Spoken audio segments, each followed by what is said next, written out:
Welcome to Brother Miller's Notes.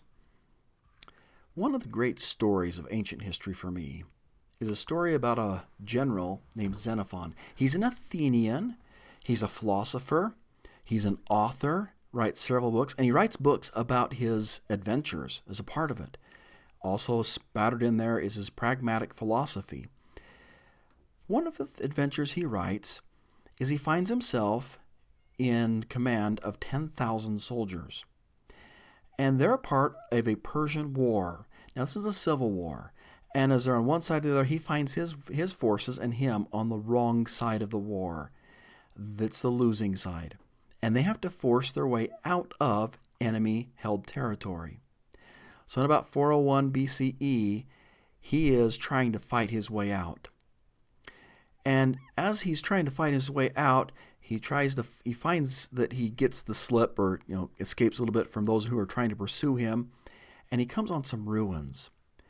He describes these ruins, and about 2,500 years ago wrote this: "The Greeks marched on safely for the rest of the day and reached the river Tigris. There's a large deserted city. They're called Larcissa, which in the old days used to be inhabited by the Medes.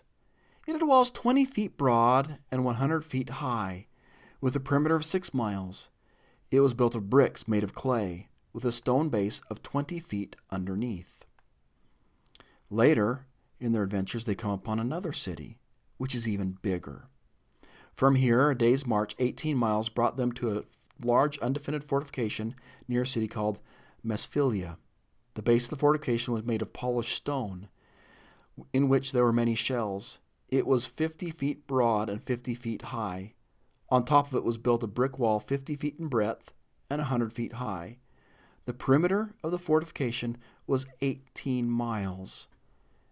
This was huge by their standards.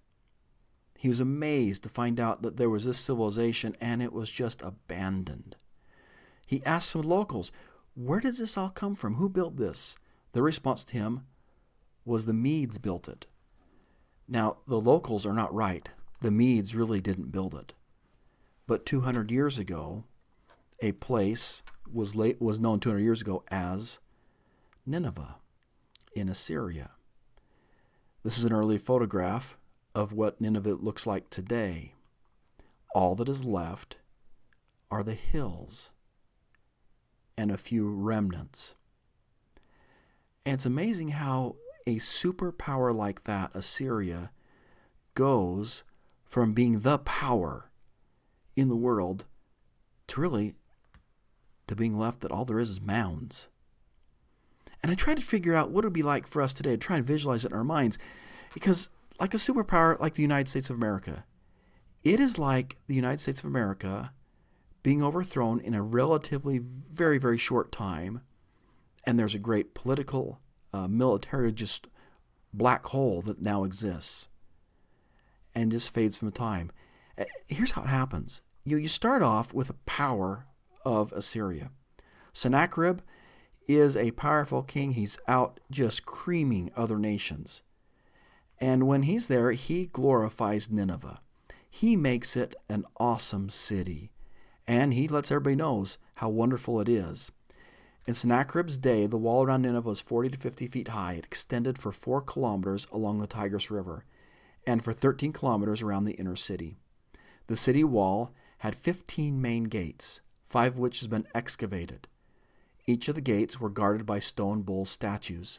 Both inside and outside the walls, Sennacherib created parks, a botanical garden, and a zoo. He built a water system containing the oldest aqueduct in history at Jirwan, across the Gomel River. He was succeeded by Ashurbanipal, who was also very powerful. But then there was always a challenge when rulers died. Sometimes there was a clear-cut ruler, a strong son, but sometimes, and a lot of times, there's multiple sons. There's multiple people who will claim that they want to be heirs, and there have to be civil wars. These civil wars will weaken Assyria at a time when they really can't afford it. By the time this last civil war happens, yes, one of the brothers takes over, he's in charge, but their army has been fighting itself and is a shell of what it used to be. And now they start to get incursions all around it. These little nomadic raids come from the north. And then Babylon seems to be a little uppity all the time for Nineveh, and they start to realize there's blood in the water. There's a coalition that comes, and the fall of the Assyrian Empire happens so rapidly. When the final attack on Nineveh comes, there's a couple prophecies about it that makes you realize here's what's going to happen. Nahum starts off, Nahum chapter 3, and just says, "Woe, the bloody city." He prophesies that it will be destroyed by an overflowing flood, would make an utter end of its place. It would be destroyed while the inhabitants were drunken like drunkards. The city would be unprotected because fire shall devour the bars of your gates. And they recently have excavated one of these gates and found that there are torch marks all along, and there were a lot of people there, bodies, and they could tell that they'd had defensive wounds on it and then killing blows. It was hand-to-hand combat in the gates at the end of Nineveh. The city would never recover, for, quote for Nahum, their injury has no healing. The downfall of the city would come at a remarkable ease, like figs falling when the tree is shaken. A famous oracle had given that Nineveh should never be taken until the river became its enemy. After a 3-month siege, rain fell in such abundance that the waters of the Tigris inundated part of the city and overturned one of its walls for a distance of 20 stades. Now, a stade, just so you know, is about 625 Roman feet, 185 meters. Or, if you really want to get it, 125 paces. So 20 stades is about 2.5 miles for those of you in America who want the 2.5 mile distance. Then the king, convinced that the oracle was accomplished, and despairing of any means of escape, to avoid falling alive into the enemy's hands, constructed in his palace an immense funeral pyre, placed on it his gold and silver and his royal robes, and then shutting himself up with his wives and eunuchs in a chamber formed in the midst of the pile, disappeared into the flames. Nineveh opened its gates to the besiegers, but this tardy submission did not save the proud city. It was pillaged and burned, and then razed to the ground so completely as to evidence the implacable hatred enkindled in the minds of subject nations by the fierce and cruel Assyrian government. From Google Maps, here's what remains. You can see a river. You can see the remains and a faint outline of some of the walls. I start this off because the destruction of Nineveh, and really destruction of Assyria, has its forebodings. Chapter 20 of Isaiah, or comparing it to Isaiah chapter 10, the destruction of Assyria is a type of the destruction of the wicked at the second coming. At the end, a few people will be left after the Lord comes again, and the remnant of Jacob will return in that day. So you start thinking, how does what we just talked about, and I did a really fly-by overview of the destruction of Assyria, how does that compare to the destruction of the wicked at the second coming of Jesus Christ? Well, here's just a few parallels. Before the second coming of Christ, there's prophecies that there will be internal conflicts or civil wars. The destruction of the wicked will be relatively rapid. There will be wars between nations. Sometimes we had wars and rumors of wars. That the wicked will have a sense of pride in them, just like Assyria did. They have the belief that they would never be conquered, that their civilization would always stand fast and true, and there would be no end to their civilization. But isn't that like most civilizations? We all believe that we are the civilization that will never end. But for the wicked, will be prideful, have a stout heart. Their love of riches will be short-lived. It'll be taken. There will be an overflowing flood that will bring an end to the wicked.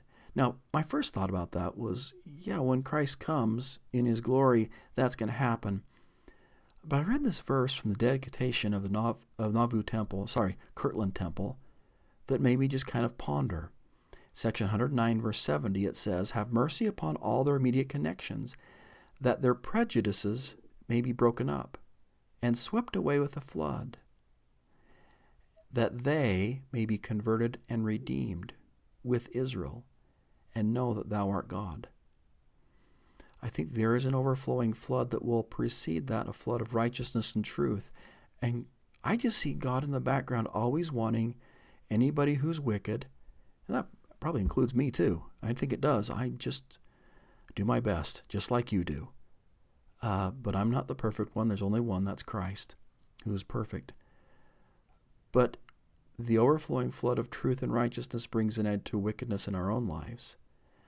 And the desire of God is that we too can be converted and redeemed and know that God is God. Inebriated with wickedness, the wicked will be like drunken like drunkards, Nahum says. Satan will leave the wicked unprotected, and just like with the fortifications in Nineveh, he will actually work to burn down your defenses the best he can. And unless we all return to Christ, the wicked will never recover, for their injury has no healing. Only through Christ. The downfall of the wicked will come with remarkable ease, and the wicked will be burned by fire. Now at this point in the chapter, Isaiah gives several promises of hope. He has this parallel of here's Nineveh, here's what's going to happen to him, and it's really kind of bad. But there is the promise one day that Israel will return to and rely on God. Isaiah has this chapter ending in hope because God's people will dwell in Zion. He teaches that there is a future day of redemption. It will come for God's people. You have to be patient. It's going to come because the burdens and oppressions that are given in the last days for the righteous will be removed because of the anointing by the Anointed One. And you may think that there's no hope for you, but part of one of those great messages of Isaiah is your delivery is already planned. It's going to happen. Just trust in God. Because the promise is, from the beginning of the chapter, and repeated 3 times before in the previous chapter, God's hand is stretched out still. And you may feel that you're underwater. You may feel that all hope is lost. You may feel that things are being burned down and every defense you have is going away. But God's hand is stretched out still. He wants to save all of us and help all of us. Thanks for spending a little bit of time with me talking about Xenophon's discovery and the message of hope that Isaiah has for us in our lives. Have a great day. And any of you want a verse-by-verse commentary on chapter 20 or comparing it to Isaiah chapter 10, you can find that on brotherrmiller.wordpress.com. See ya.